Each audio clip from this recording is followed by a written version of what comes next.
चलिए इस चर्चा की शुरुआत करते हैं। ये चर्चा बड़ी महत्वपूर्ण है। इस चर्चा में आगे बढ़ने से पहले मैं आप लोगों की राय लेना चाहता हूं। मैं आप 4-5 लोगों के पास आना चाहता हूं, समझना चाहता हूं कि आप इस विषय से क्या समझते हैं। शहर शहर बवाल मचा हुआ है, क्या यह सियासी चाल लगती है आपको? मैं आप हाथ खड़ा करिए और अपनी बात को रखिए, मौका सबके पास है।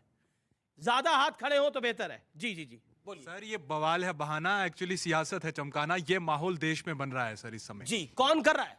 सर ये कह पाना तो मुश्किल है, बट देश का जो माहौल है वो बिगड़ता नजर आ रहा है, जिससे हर किसी का नुकसान होने वाला है। हर किसी का नुकसान होने वाला। अच्छा सवाल है। आप कुछ कहना चाह रही थी? सर ये सियासत खड़े होके बोलिए। सर ये देश में जो भी कुछ हो रहा है सर, ये सियासत के चक्कर में हो रहा है, और ये सर हिंदू मुस्लिम करा जा रहा है, क्योंकि सर अभी चुनाव आने वाले हैं अगले साल, इसलिए सब कुछ हो रहा है। अगले साल चुनाव आने वाले, इसलिए हिंदू मुसलमान आ रहा है। और कोई राय किसी की? जी सर ये सियासत की ही चाल है, क्योंकि इसमें लोगों की जान भी जा रही है। बस इसमें लोगों की जान भी जा रही है। चलिए मैं बाकी लोगों के पास भी आऊंगा। आप अपने सवाल तैयार रखिए। जितने ज्यादा हाथ खड़े होंगे उतने सारे सवाल होंगे। लेकिन मेरे साथ शिवम त्यागी, राजकुमार भाटी, गौरव भाटिया, संजय गुप्ता, हाजिक खान, आप तमाम लोगों को मैं मौका देता हूं। लेकिन शुरुआत आपसे करता हूं। राजकुमार भाटी, आप तो चुनाव लड़के आए हैं, यानी उत्तर प्रदेश में चुनाव लड़के आए हैं, लेकिन अभी फिलहाल तो कहीं चुनाव नहीं नजर में आ रहे। आने वाले 1.25 साल के बाद चुनाव है। क्या आपको लगता है ये जो बवाल हो रहा है इसके पीछे पॉलिटिकल चाल है? देखिए, जो हमारे स्टूडेंट्स बैठे हैं सामने, उन्होंने तीनों ने ये कहा कि इसके पीछे सियासी कारण हैं, और आपने भी अपने इंट्रो में ये कहा कि सियासी कारण हैं। बस ये जो हम आइडेंटिफाई नहीं कर पा रहे कि इसके पीछे कौन सी पार्टी है। अगर ईमानदारी से दिल पे हाथ रख के हम विश्लेषण करें तो हिंदू मुस्लिम तनाव का, सांप्रदायिक तनाव का केवल एक ही पार्टी को हमेशा फ़ायदा होता है, भारतीय जनता पार्टी।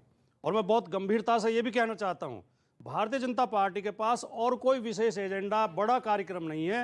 ये केवल सांप्रदायिक तनाव फैलाकर, हिंदू मुसलमान उठाकर, मंदिर मस्जिद उठाकर, गाय को लेकर, रमजान कब्रिस्तान का मामला उठाकर यहाँ तक पहुँचे हैं, सत्ता तक। तो ये चाहते हैं भारतीय जनता पार्टी और आरएसएस चाहती है। और एक बात और जोड़ दूँ, एक बहुत सीनियर आईपीएस अधिकारी ने एक रिसर्च किया था, उन्होंने किताब लिखी। उन्होंने पूरे भारत में आज़ादी के बाद, अभी 90 के आसपास उनकी किताब आई थी, तब तक जितने दंगे हुए सबका विश्लेषण किया, बाकायदा तथ्य देकर। उन्होंने उसमें कहा कि ज्यादातर दंगों के पीछे आरएसएस का हाथ होता है। 90 तक का विश्लेषण उन्होंने जो किया। उन्होंने किया, मैं अपनी बात नहीं कह रहा हूं, उनको कोट कर रहा हूं। हाँ, उसके बाद 32 साल गुजर चुके हैं। दूसरी बात, तो एक तो ये मैं कहना चाहता हूं, बहुत मेरा स्पष्ट आरोप है कि सांप्रदायिक तनाव के पीछे भारतीय जनता पार्टी और आरएसएस का हाथ होता है। जी जी। दूसरे, माहौल खराब करने में हमारी मीडिया की भी बड़ी भूमिका है। मीडिया की अगर आप डिबेट्स उठा के देखेंगे, पिछले एक साल की 6 महीने की डिबेट उठा लें, 80-90% डिबेट्स धार्मिक मुद्दों पे करते हैं, जबकि मुद्दे और भी बहुत हैं। बेरोजगारी बढ़ रही है, लड़के आत्महत्या कर रहे हैं, सेना के लिए तैयारी कर रहा था लड़का, उसने सुसाइड कर लिया, लड़कियों को नंगा किया जा रहा है, सड़कों पे पीटा जा रहा है यूपी में, थाने के अंदर कोतवाल बलात्कार कर रहा है, अस्पताल में स्ट्रक्चर नहीं है। ये भी खबर आपने मीडिया में पढ़ी होगी। आपने बोला, क्योंकि आपने बोला कि मीडिया का भी इसमें दोष है। एक सेकंड, अब आप गौरव भाटिया बाकी जवाब देंगे क्योंकि आपने बीजेपी पे आरोप लगाया, लेकिन आपने मीडिया के दोष की बात करी।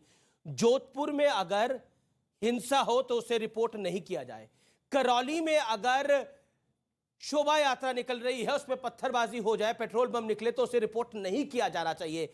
हनुमान जयंती पर जहांगीरपुरी में अगर हिंसा हो और वहां पर पेट्रोल बम चले, पत्थर चले, डंडे चले तो उसे रिपोर्ट नहीं किया जाना चाहिए। आप सनी हो। एक सेकंड सर, एक सेकंड। हैदराबाद में एक युवक को उसकी बीवी के सामने, क्योंकि उसका धर्म कुछ और था, उसे मार दिया जाए, वो रिपोर्ट नहीं होना चाहिए। वो दौर हिंदुस्तान से जा चुका है, ना आएगा ना कोई आने देगा, क्योंकि हर खबर जरूरी होती है। इसलिए मैं इस आरोप को अपने लिए तमगा समझता हूं, क्योंकि रिपोर्ट करना मेरी जिम्मेदारी है।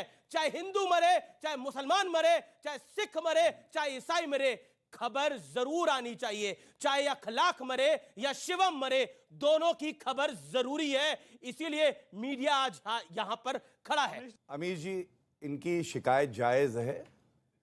आप किस विषय पे चर्चा करेंगे, कौन सा बाइट चलेगा? आपको एक बार आजम खान जी से सपोर्ट करते हो, आपकी सपोर्ट करते हैं, खेल क्या है? नहीं देखिए, अब वो आपके बीच में नहीं बोले। अपनी बात कहो, उनकी सफाई क्यों दे रहे हो आप? इनकी सफाई ये देंगे, इनकी सफाई ये देंगे। लेट हिम कंप्लीट अपनी बात कहो आप। देखिए, जब विकेट कमजोर होता है ना तो बेचारा हवा तेज चलती है, लहराने लगता है, कब गिर जाए, वही हाल इनका है। केवल मैंने 10-12 शब्द बोले भैया, 150-200 शब्द बोल गए, 12 शब्दों बाद इन्हें लगा रही गिनती बहुत ये खराब क्या है आपकी। मजबूत बहुत खिलाड़ी। राजकुमार भाटिया अनफेयर है। मेरा नहीं, विकेट मैं गिर नहीं गया। बोलूंगा, मुझ पर कटाक्ष ना करें, मैं बिल्कुल आप- नहीं आपने बीजेपी पे आरोप लगाया, जवाब क्यों नहीं सुन रहे आप? बिल्कुल, बड़ी मैं टॉलरेंस है नहीं आपकी। बोलूंगा। आपने बोला बीजेपी है दंगों के पीछे, जवाब तो सुने अब। झूठ तो बोल अमीर जी संक्षिप्त में वहीं से उठाता हूं जहां से इन्होंने हटाने का कोशिश किया। अपनी स्क्रिप्ट, डिबेट, पंचलाइंस, कौन रहेगा कौन नहीं रहेगा, एक बार आजम खान से जेल में पूछवा लीजिए, अखिलेश यादव से पूछवा लीजिए, वो बता देंगे। और एक बात तो कसम खा के कह सकते हैं, हिंदू मुस्लिम कभी करती नहीं सपा। इनके तो मैनिफेस्टो में नहीं लिखा कि आतंकवादी अगर मुस्लिम होंगे तो मुकदमे वापस ले लेंगे। भत्ता जो लड़कियां हैं ना, ये एक ही आंख से देखते हैं, लेकिन वो आंख कौन सी है? मुसलमान बच्ची को तो हम वजीफा देंगे, हिंदू बच्ची को नहीं। ये करते थे सरकार में, लेकिन आज हिंदू मुस्लिम और जब ये उस पार्टी के प्रवक्ता थे, चुप हो जाइए। उस समय प्रवक्ता अब थे मैं समाजवादी एक पार्टी बड़ी के। बात आपके मंच से उठाता हूं। देखिए, अभी हमारी बहन ने भी कुछ कहा। आज नागराजू हमारा भाई था, उसकी केवल एक गलती थी, उसको प्यार हुआ तो एक मुस्लिम लड़की से हुआ। उन्होंने शादी करी और उन्होंने वहां की सरकार से तेलंगाना में सुरक्षा मांगी कि मुझे धमकी आ रही है। लड़की का भाई जो मुसलमान था, उसने चाकू घोप घोप के उसे मार डाला। वीडियो चल रहे हैं। आपने क्या सुना? हैदराबाद के ओवैसी, उनकी नाक के नीचे को हुआ एक बयान। राहुल गांधी, सोनिया गांधी, ममता बनर्जी, अखिलेश यादव नहीं बोले। मालूम है क्यों? जान की कीमत इससे तय होती है विपक्षी पार्टियों के लिए कि धर्म हिंदू है या मुसलमान है। मुसलमान है, लोकतंत्र खतरे में है, इस्लाम खतरे में है, हम मर जाएंगे। हिंदू छोड़ो, आगे चलते चाय पीते। ये इनकी राजनीति है। इसीलिए जो युवा बैठे हैं, इनको नकारते हैं, लात मारते हैं। दूसरी बात, आपने कहा ना ये धर्म, आप मुझे ये बताइए, गर्व से कहता हूं आज मैं हिंदू हूं और सबसे ज्यादा सहिष्णु हूं। इनके ताजिए निकले, सॉरी इधर से नहीं, इधर वो मुस्लिम पार्टी के ताजिए इनके निकले, हिंदू ताली बजाएगा, देखेगा, खुश होगा। हमारा हिंदू नववर्ष करौली में पत्थर मार रहे हैं, रामनवमी दंगे हो रहे हैं, अभी हनुमान जयंती दंगे हो रहे हैं। आप मुझे ये बताइए, इनके त्योहार अच्छे से सौहार्द से बनते हैं, हमारे पे पत्थर मारे जाते हैं, तो हनुमान जी की पूंछ पे पैर रखोगे ना, लंका जला देंगे, याद रखो। ठीक है, अब आपने अपने वक्तव्य को रख दिया। मैं रुक करता हूं आपका।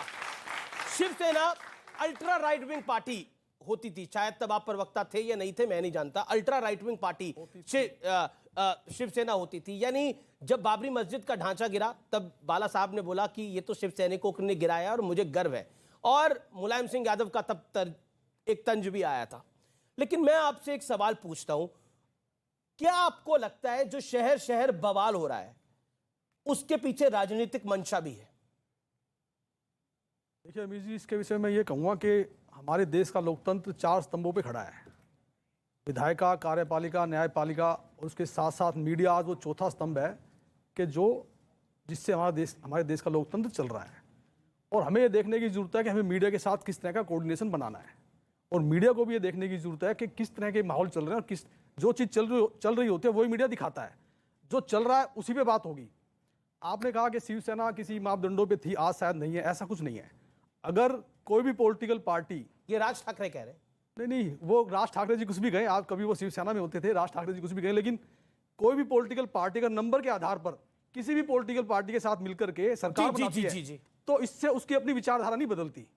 नंबर के आधार पर सरकार बनाने का काम सन 90 से ही हर पॉलिटिकल पार्टी इस देश में करती रही है, लेकिन सिर्फ शिवसेना एक ऐसी पॉलिटिकल पार्टी है इस पूरी दुनिया में कि जिसने 25 से 30 साल कभी किसी दूसरी पार्टी के साथ गठबंधन नहीं किया। हमेशा ये चाहा कि बीजेपी की सरकार इस देश में बने और हिंदुत्व के जिस मामले को हम लेके चल रहे थे वो मंसूबे पूरे हो सके, इसीलिए 25 साल। पर बाला साहब ने तो बोला था लाउड स्पीकर के बारे में सबसे पहले, पर जो कानून है सुप्रीम कोर्ट का, उसी पे तो पालन